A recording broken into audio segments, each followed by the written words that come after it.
Hello, Internet, and welcome to episode 199 of Verbal Graffiti with your host, Brian Glass, a.k.a. the B-Man, the People's Degenerate.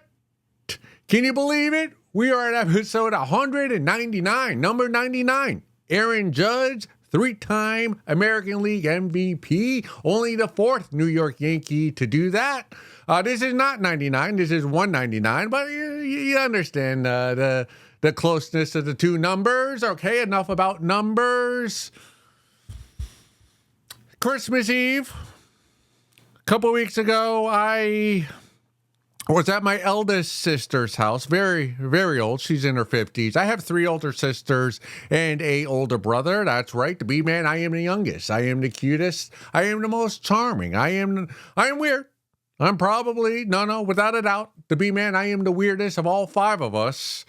So I don't really talk much at family gatherings. Love my family, but I have a mental condition called misophonia, where I have a difficulty being in the room with loved ones. We'll talk about that in a future episode.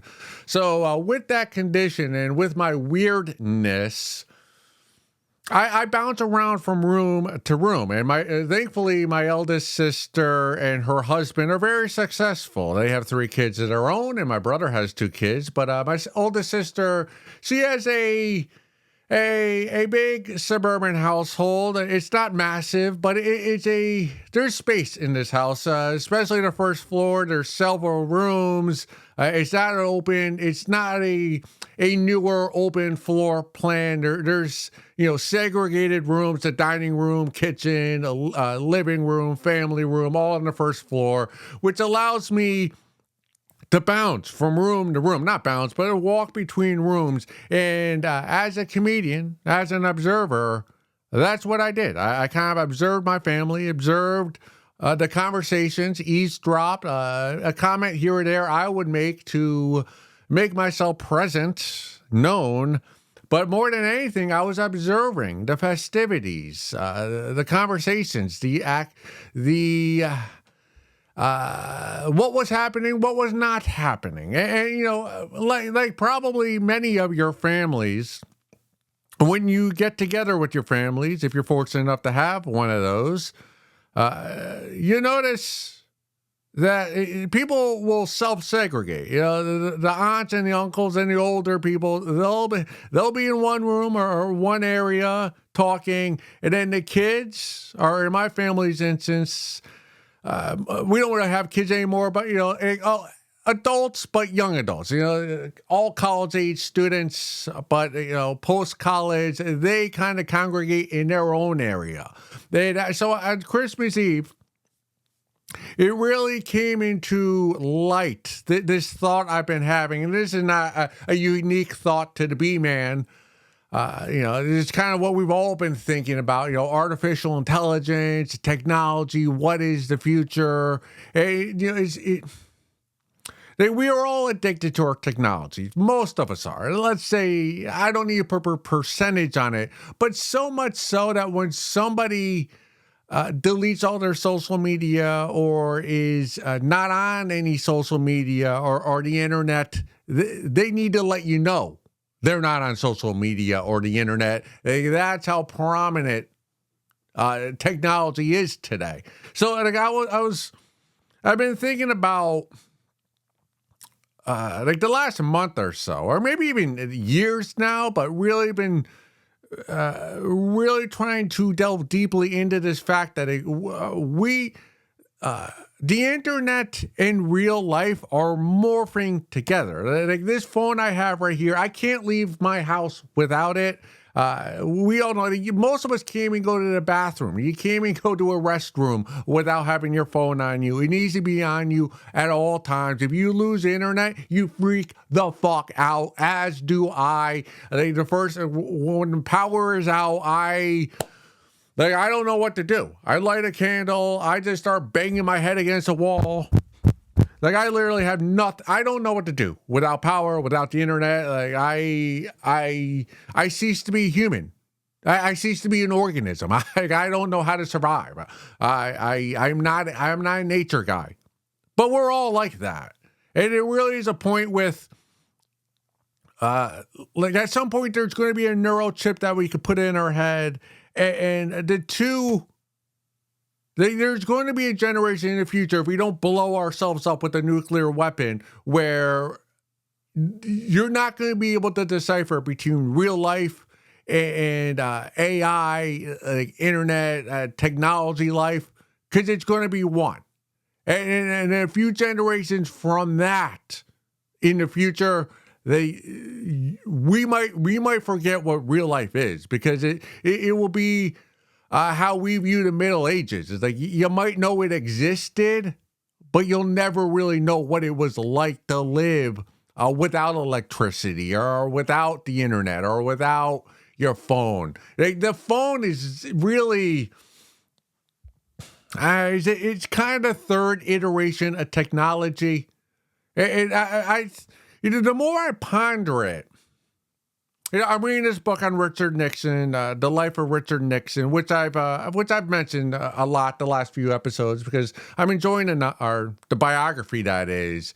And in the book, it mentioned how, if you know anything about history, there was this big TV debate between JFK and Nixon during the 1960 presidential election, and how Nixon was this young guy, although he was only 3 years younger than Nixon, but he looked healthier. JFK, he was a ladies' boy. He was a good-looking guy. He was a Chad before we knew what a Chad was, and he definitely dicked down. But like during that debate, something like 80% of people watched that debate on TV, and because JFK was so, good looking and so masculine, and he had the perfect facial features, people were enamored with him and his look and his charm because of the TV.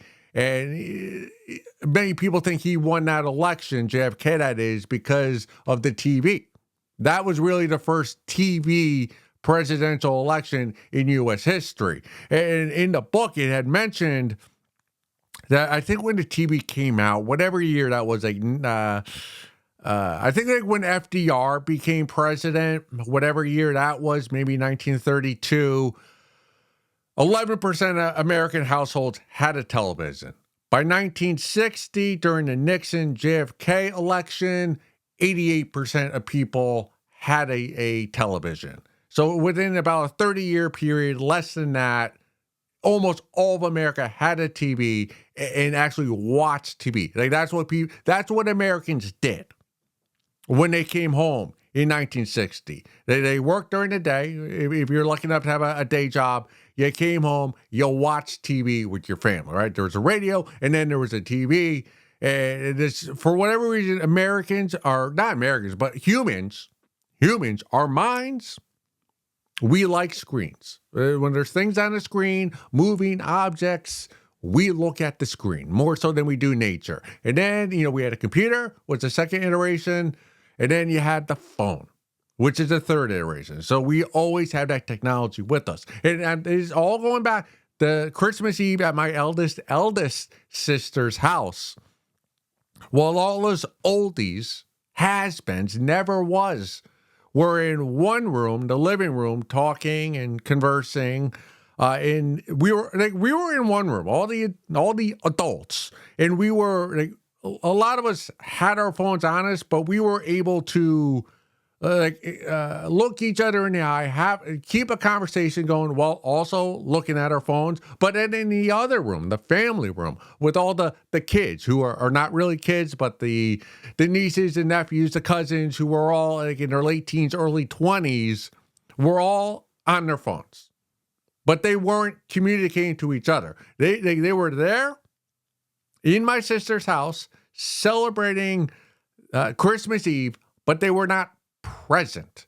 Their mind, that is. They were all, I think all five of them, and I'm not calling them out for that. I'm just calling what it is. They were on their phones, not interacting. There were five of them in a room on their phones, not interacting with each other at all. No eye contact, no conversation. But again, that's That's the now generation, the coming into adulthood generation, like us. We're that us like us in our 40s and above. We have the technology, but we're able to mend like person to person conversation, interactions, while also doing technology at the same time, like dipping in and out of the conversation while looking at our phones. Whereas the younger generations, Gen Z or Alpha or whatever the fuck we call them, they're all on their phones. And it's creeping to that dystopian reality where the person to person interaction is no more. That will be a thing in the past. It will all, we're all going to be in this AI internet world where, like real person to person interaction is going to be an anomaly. And like, I don't know what to think. I honestly think, you could be a curmudgeon and be like, well, fuck this. Like, I want real interaction. I want like real touch, real talk, realness. But let's be honest, this thing is awesome. And it's going to be even more awesome when we don't have to hold it in our hand. And there's just some button we press on the palm and we're in some meta universe that, Zuckerberg wants to get us in. And we can bitch and moan about it, but it's coming. And it's coming fast within a few generations. Again, I'm not saying this. It's not like I'm breaking the atom or doing some physics problem that no one knows the answer to. I'm not pointing out something nobody knows is happening. But it is, when you're having these thoughts and then you actually see it, like, oh, wow, I'm thinking about how real person and internet and how we're morphing into one life. There's not internet, real life. It's internet and real life together. And then when you're at a gathering where you see, oh, wow, there's the older generation and then the younger generation is all on their phones. It is a crazy thing. It's not crazy, but if you're my age or older, maybe 20 years ago, to think of, when I was in high school or even college or even a little bit post-college, it would be an unfathomable thought to think that 5 people, same age range, same family, same genetics, can be in a room together and all like each other for the most part, enjoy each other's company, but then not talk to each other at all, to all be on their screens without any conversation going on. Like, if someone told you that in 2005, you'd be like, well, how does that work? But in 2025 or now 2026, it works. So, man, hold on to life while you can, because we're all going to be stuck in whatever that is, and there's no going back. All right, moving forward. This next one comes from the subreddit, Arranged Marriage. Parents want me to lower my expectations because I am skinny. I am in an arranged marriage market, and I am getting following type of proposals. Number 1, or category 1, that is, unemployed guy with family assets. Category 2, guy with normal private job with family assets. Category 3, a guy with normal private job and no family assets. And the last category, category 5, guy with government job and family assets. A rated of dowry of 5, 4, 3, 2, 1. Everyone is demanding dowry. Oh, and parents of some of them are rejecting me for being too skinny when I am fair, tall, employed in government job, can do household chores along with job assured by my parents, and can get transferred near their house, also assured by my parents. I don't look ugly, but my body looks childish in Sahir, not sure if I'm pronouncing that right, or suit because of me being thin and tall, 5'6". Before marriage, I will be allowed to only meet twice and talk on the phone 2 or 3 months, so there is no way to know the guy's personality. None of them are very handsome, so can't go for their looks, and also it doesn't matter to me much. I will have to give a dowry to any of them, and will have to do household chores along with my job for any of them, normal in my area, okay? My parents have no return policy for their daughters. Whoa. Like we can't go to them if we face problem after marriage. From experience of sibling marriage to guy type 1. Consider everything. I want 5 or 4, but my parents want 1 to 3 only. They are calling me greedy for wanting 5 and number 4. They also saying that guys like 4 and 5 will never like me because I am too skinny. Should I lower my expectations and go with my parents' choices? Whoa, Nelly, this is a heavy post. Why did I read this one? I don't know why I pulled this one. You read a post like this about arranged marriages in India, I'm suspecting, and it really puts our lives in perspective, and at least for me, so it makes me appreciate being an American and being able to have the ability, or having my parents allow me to date, marry, engage with whomever I like. And basically, my parents and my siblings, they let me. Actually, more than that, they encourage me to date, which I don't do much of, because I'm just a loning gooner. But they, especially with work and comedy and this project Verbal Graffiti, it's been nothing but support from my family, and I'm appreciative of that support, especially when I read a post about like this. They literally, my parents and siblings, they're all about like, go do comedy, go do stand-up, go do this project Verbal Graffiti, work whatever job you can get. I do hear the comments though. Every once in a while you hear a comment. Like, come on. They'll be like, come on, Brian. You're 41 years old. You make no money, real money that is. You're still doing open mic comedy, bar shows, like one-nighters, you really got nothing going for you. You live with your mom. Like, why are you trying to go after these 25-year-olds with natty D cups who only weigh 115 pounds and who are professionals making 6 figures? Like, come on, look at yourself in the mirror. That's not going to happen. And they're right. They are right. My family is right. That natty D cup with the hot body and who's a lawyer and can afford, can pay me to live a luxurious lifestyle that I've gotten accustomed to over the years. That's not going to happen. But I dream, and they allow me to dream. My family, America, like, I'm allowed to have that dream, and I'm thankful for it. But imagine being, and I really do need to appreciate that more. Because this lady, she's down bad.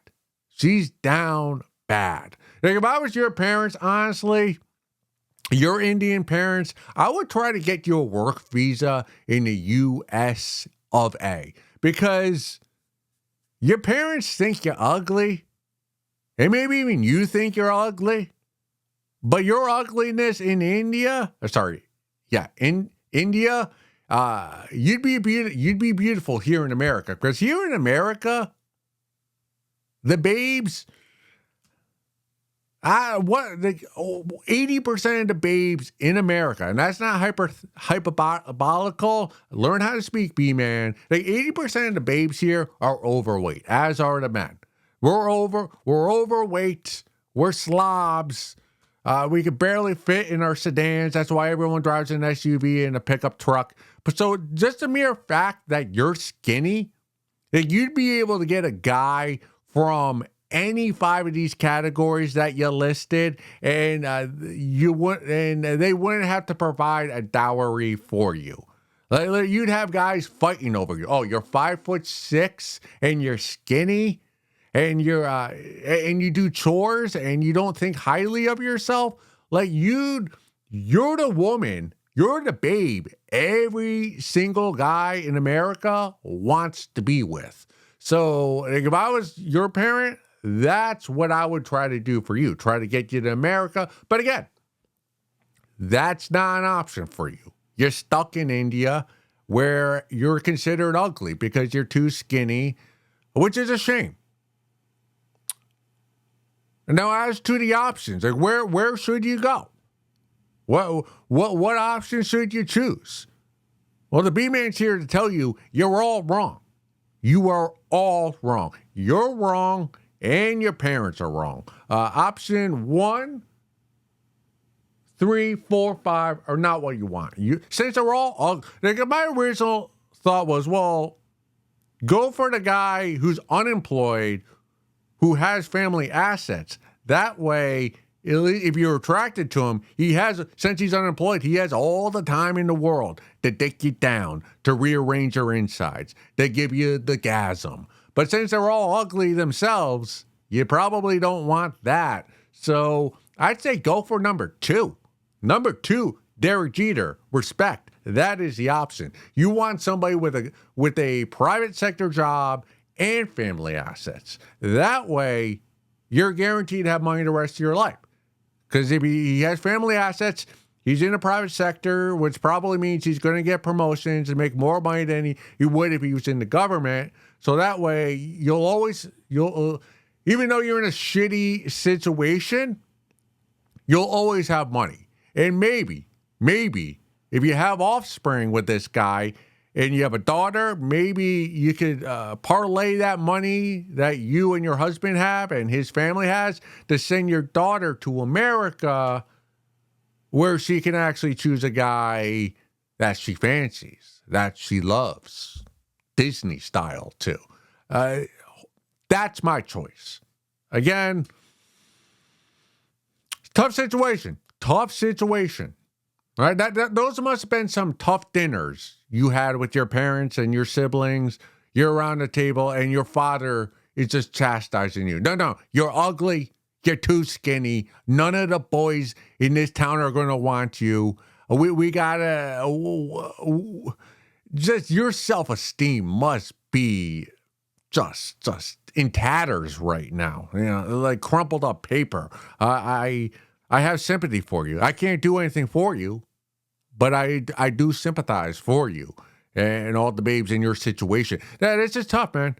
Just imagine every meal I want this, I want, and your dad's like, no, you're ugly. You're ugly. You're skinny. You look ugly in a suit. You look like a little boy. None of the real boys are going to want you. Get out there and learn how to do some chores. Get your own job. Because no guy's going to do anything for you. Ugh. That's my option. Yeah, that's what I say. Go for option 2. Private sector guy who has family money. And then for you, what advice can the B-Man give you? Get a pocket pussy. Get a big girl vibrator, the Hitachi wand, the big one with the knob on it. Get yourself you said you have a government job, so find yourself a coworker to have an emotional affair with, since you're probably not going to emotionally love your real husband, and just try to save up money on the side so you can run away. But yeah, you're fucked. You are fucked. And the B-Man, I can do nothing for you, and that breaks my black heart. Huh. So for all the rest of us, just be thankful that we're Americans, and although our parents, they might criticize us, but they ain't, they ain't categorizing us and asking a dowry and putting a no refund policy on us. So yeah, let's go look at some photos or something.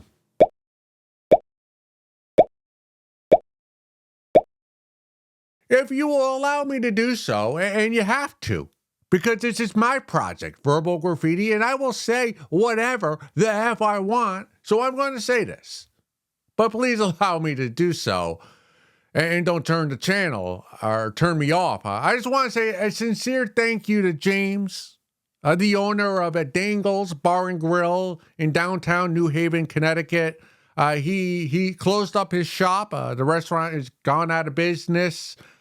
We've done stand-up there almost every Tuesday for a couple years now, maybe even more than that. Comedy open mics on Tuesdays, some shows on the weekends there. He's always been very supportive of our comedy and whatever filth, whatever smut, whatever unfunny joke, whatever premise we want to try. He's been there, supportive of us, always laughing, always dapping us up, always encouraging us. I'm not surprised the restaurant's going out of business because every time I drive by, there's hardly anyone in there. And when we're in there doing stand-up, it's usually just us comics. But he had some of the best wings in New Haven. And I hope he does open up another restaurant or another bar. And if he doesn't allow us to do comedy there, which I think he would because we all like him and I'm pretty sure he likes us. He's a man who deserves success. Financially and with anything he does with life, because James, he's a real one. He keeps it a buck, and I've always enjoyed his company and his presence, and that's just comedy. That's just comedy. And it's a shame because it's a local restaurant. He lives in the area, and he just the business didn't thrive, so he has to close shop and try something else. He's been through a lot in life. I'm not going to talk about here, but he's been through a lot. So he's a survivor, and he'll make something great after this. And Dangles was great, and I have so many great memories there. And it's just, man, when you do stand-up comedy and you're not successful, this isn't uncommon. All right, a lot of places I've done comedy have gone out of business because that's a sign that your business or your restaurant isn't doing well is when you start having open mic comedy. That's the last lifeboat to try to bring people in. Usually it's karaoke, it's open mic music, and then comedy. Once those comedians, once those roaches start coming to your venue and not buying food and drink, and just wasting all your electricity for 90 minutes, that's usually a sign that your business is floundering and, it's on its last flame. But there's so many bars that I've loved where I've done stand-up that have gone out of business. Bar 82, Eastville Comedy Club on East 4th Street, the one in Manhattan. I think it moves to Brooklyn. It's in Brooklyn now, but the Manhattan one was one of my favorites. Keegan's in Middletown, Hot Rod's in Middletown. There's so many that I don't. The pickle stand bar. There are just so many local restaurants where I've met the owners, the staff, and we have such great memories. So many laughs. Just late nights chopping it up with comics, just busting balls, and just not bringing any audiences. Clearly, that's why all these businesses go out of business, is because those comics, we're not draws, but that all these places that allow us to do comedy, I never lose light of that. It's why, honestly, it does aggravate me when a comic, especially a younger comic, younger in the comedy game that is, will get on stage or get on the mic and just start talking shit about the venue. Hey, wait a second. Like, this venue is letting us do comedy. They're letting us do these terrible dick jokes, whatever type of joke you're doing. The fact that the owner and the staff is allowing us to do that, it's not in good faith to be getting on stage and the first thing you do is talk shit about the decor or the ambience or the staff or whatever about the venue. So it's something. I'm not saying I've never done it, but the more time I've having comedy, the more I genuinely try to talk up the venue I'm at, especially when I'm on stage. I do falter every once in a while, but for the most part, I am very appreciative of any mic or any venue that allows me to talk onto a mic. So the Dangles, and especially to James, the owner, and Frank, the bartender there, a tip of my penis to you both. And hopefully we cross paths in the future, and you serve me a drink and I'll tell you a joke. All right, moving forward. Again, like we said, 2026, not our year. All right, this next one comes from the subreddit Slutty Confessions. Ooh, I got to feel up my friend's wife at a concert. Good for you. I've been divorced for about 5 years. Again, good for you. Almost all of my friends that I hang out with are married. I've always had a bit of a sexual tension with my friend's wife, though nothing had ever happened between us. A few weeks ago, a group of us went to a concert. There were 3 couples. One of the couples was the one above. Oh, we were in a pit area, and it was standing room only. When the main band came on, everyone pushed closer to the stage. We were buried in the middle, shoulder to shoulder with everyone. I was on the outside edge of our group. We were all dancing as much as we could and having a good time. I bet you were. Next thing I noticed was my friend's wife was in front of me. She started pushing her ass back against me and grinding on me. I was in total shock. I started getting hard and she was moving her ass up and down my cock. I put my one hand on her hip and then on her bare stomach. She was wearing a short shirt and jeans. After a bit, I started getting bolder and slid my hand into the front of her pants, slowly pushing in lower until I felt her wet slit. It was really hard to reach, but I was able to slide my finger up and down a little from her clit to her opening. She was so wet, I was in heaven. She arched her back a little and leaned her head against my shoulder. I could just hear her moan as I was rubbing her. It lasted only a few minutes until the crowd shifted and had to stop. It was amazing, and I can't wait for my next opportunity. ... Well, since I'm giving them out, a tip of my penis to you for feeling the wet slit of your best friend's wife. And the only question I have is, did you sniff your fingers after? I bet you did. I know I would. I don't know. I would not. I would not want to have a. If I were you, and I'm not you, I would let this one I would take this one feeling of the wet slit and let it be. Don't try to push any further. Don't try to have any feeling of your married friend's wife wet slit. Like, let it be. Put it in the spank bank. Don't tell anybody. Wink your wiener. Yeah, hard cock to that image, whenever you fancy it. But don't try to feel the wet slit once again. And more times again. Don't do that. This is a one-time occurrence. Because if you try to push the boundaries and try to fuck the wife, look at where you're at in your life. Divorced, 5 years. You haven't mentioned any other ladies that you've been with, so you're probably, at least at the current moment, you don't have a girlfriend or a prospect. All right, you have 3 married friends that are your social circle. Now, this lady, this married friend, she allowed you to feel her wet slit at a concert while her husband was right beside her. This is a babe who's willing to risk it all for the thrill being with another guy, which is great for you in the moment because you're thinking, wow, great. Like, I'm going to get to fuck my friend's wife and I'm friends with her. And, you know, I'm divorced, I'm single, so it's all good for me. But you got to understand who this wife is, right? She goes to concerts. She drinks alcohol.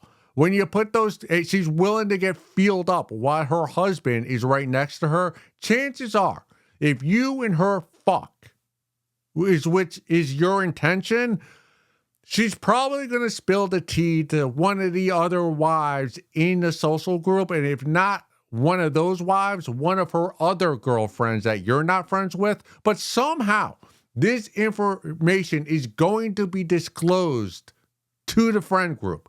It's probably going to break up the marriage between your friend and his wife. And they're going to break up.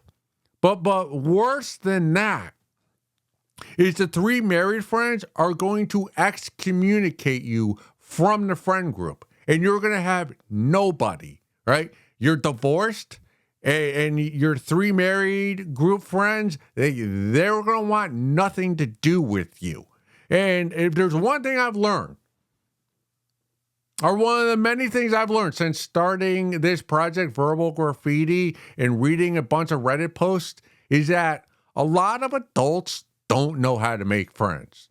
Hand up, me included. And you're probably, since you're divorced 5 years, you're probably over the age of 30. Like, you do not want to be in a position where you're over the age of 30 and suddenly your friend group wants nothing to do with you. Because making friends over the age of 30 is nearly impossible. Like, it's much easier to find a wet slit to massage than it is to find a fun friend group to go to concerts with. So again, that's why I say this, hey, you got the one feel of the wet slit, let it be. Don't push it. Because the more you push it, the more you're putting the friend group at risk. And I'll say this on your behalf. The fact that this wife, this faithful, loving wife, allowed you to touch her wet slit while the husband was right beside her tells me or informs me that you're probably the best looking guy in the friend group. Of the three married guys and you're probably the best looking, the most attractive, the chattiest of the chat group, which means you're probably, although you're not married, you probably have options. There are probably other slits that you can get wet and touch than the three wives, and especially this one wife. So I would just not try to fuck with the three wives, and especially this one wife. I would take your looks and your appearance and your genetics and go find a wet slit outside of the friend group. That way you can touch wet slit and also have a fun friend group that you can go to concerts to. That is the prudent option, the prudent route you should go. Now, you're not going to listen to me. Because I know you. You're divorced. You're probably a dog. You got that dog in you. So, of course, you're going to try to get that wet slit again. And if you were willing to touch the wet slit of the wife while the husband was right next to the two of you, you're probably, the next time there's a vacation, right? You go on a group vacation to wherever, like Myrtle Beach with these three married couples, you're probably gonna try to fuck this wife like in a room right now, probably in the living room while the husband's taking a nap in the master bedroom. Like you're gonna fuck this up, right? You're gonna fuck, and the fucking is gonna fuck up your life, which that's a tale as old as time. Because you're a man and you got that dog in you. This is, I'm not going to blame the wife. I'm not going to blame the wife. She can't help herself. Like, babes, that's why I don't go to concerts. We've talked about this here at Verbal Graffiti. Like, I don't go to concerts because there's no sniz for me to get wet at the concert. Like I go there alone or with friends, and like I don't know what to do since there's no wet sniz, right? Since there's no wet slit for me to touch. Like, why would I go to a concert? There's no reason to go. There'd be nothing for me to do there because that's what babes love to do at the concert. Babes, babes can't help themselves. When they see a rock star playing the guitar or the drums or the bass or singing on the mic, they get wet and they want to fuck the rock star.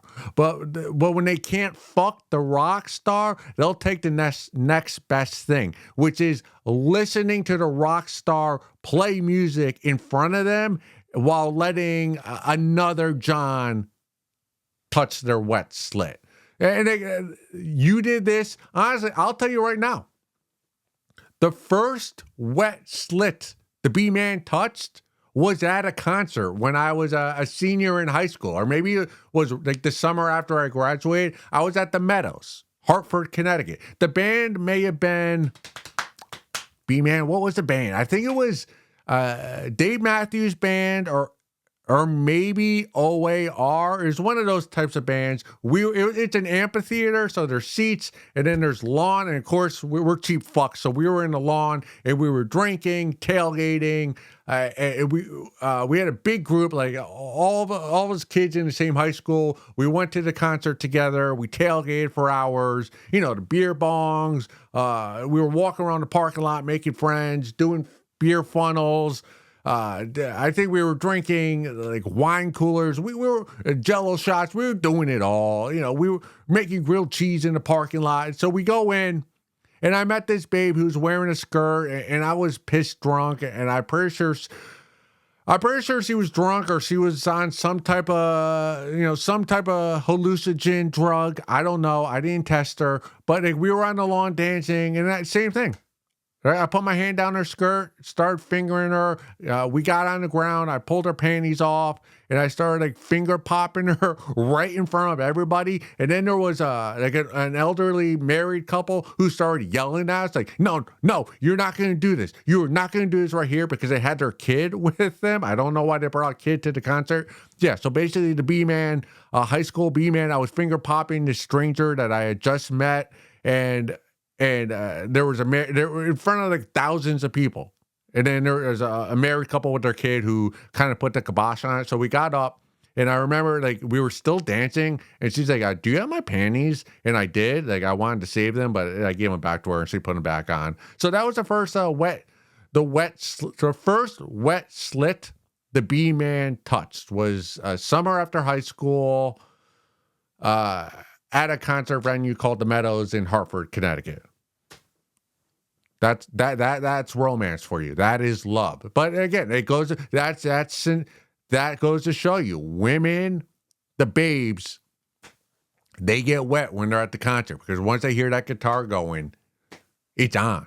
So yeah, I mean, what were we? Oh yeah. You, the wife of the wife in the friend group.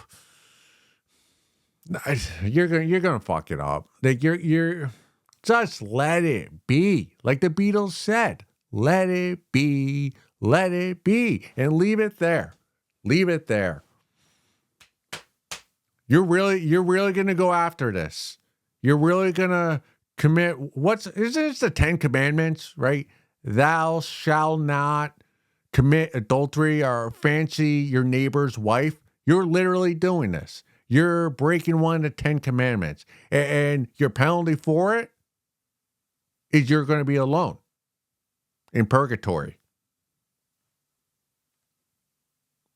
Hope it smells good. Go suck a fat one.